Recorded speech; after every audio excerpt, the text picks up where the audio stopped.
Hey, good morning, Knuckles. And talking about a bit of biffo and barge, as race fans, don't we love when it happens? And it happened yesterday's race.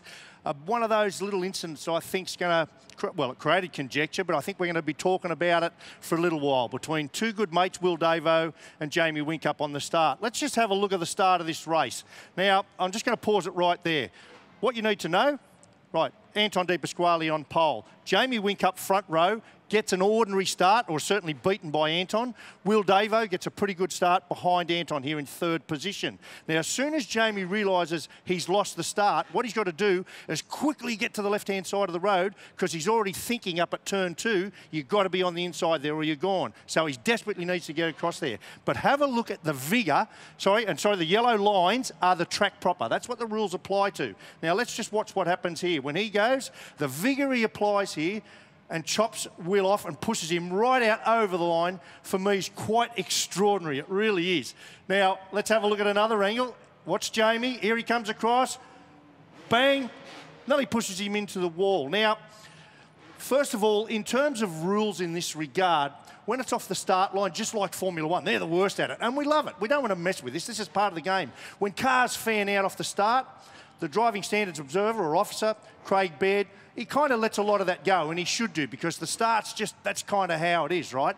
But there is some rules around this sort of play, and this becomes really interesting in this instance. Let's have a look at them over here on the whiteboard. So I've just redrawn it. Here's our track limits, and here's the pit wall over here. Now, in a situation on a straight like this, the way the rules are written, a vehicle, sure, he can squeeze him a little bit. We put up with it. You're allowed to move once over. You can't just keep doing it. You're allowed to move over. But if there's a little overlap, and that's the overlap, what we call the overlap there, you can see it right there, and they had a little overlap. So when there's an overlap, you can squeeze, but you've got to leave a car width to the track edge proper. But what Jamie did, Jamie just kept squeezing, and he pushed Will to be actually right out there. Now, these guys are supposedly good mates. Now, I know what I would have gone. I would have gone and thrown my helmet at Jamie. And as a 7-time champion, I've got utter respect for this guy. And I actually, you know, at the end of the day, he won the day. So there's not really a rule around that would have stopped him doing it. So for me, this now becomes, this is simply an issue now between Will Davison and Jamie Whincup. So I'd forget the mate thing. If I were Will, I reckon he's absolutely within his right to give this fella a little bit of biff and barge. He needs to start hitting back a little bit.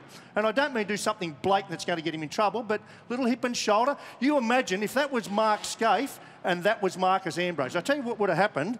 This car would be turned in the wall like that, because that's what happens when you get that overlap. That would have turned left. Will would have driven around, or Scaife would have driven around, and that's maybe what should have happened. But Will, to defend Will, he did the right thing, because you've also got a responsibility to stop an accident. And had he have turned him around, and he maybe should have, but had he have done that, there's 20 more cars coming along behind. It would have been a massive incident. Right, another quick incident I want to have a look at to do with track limits. Yesterday, again, let's have a look.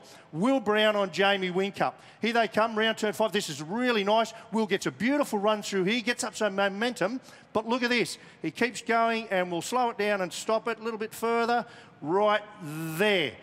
Will Brown goes way out of bounds, way over track limits.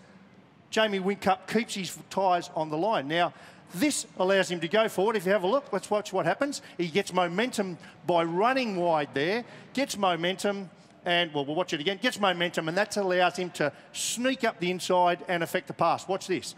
Now, if you run over those lines in qualifying, the time's gone. And the way this works in the races, all these drivers get a few times they can do that and get away with it before they get a warning. None of them know how many times that is, and I like that bit. So they live in the dark a little bit until they get a warning. Anton De Pasquale, by this point of the race, had already had a warning.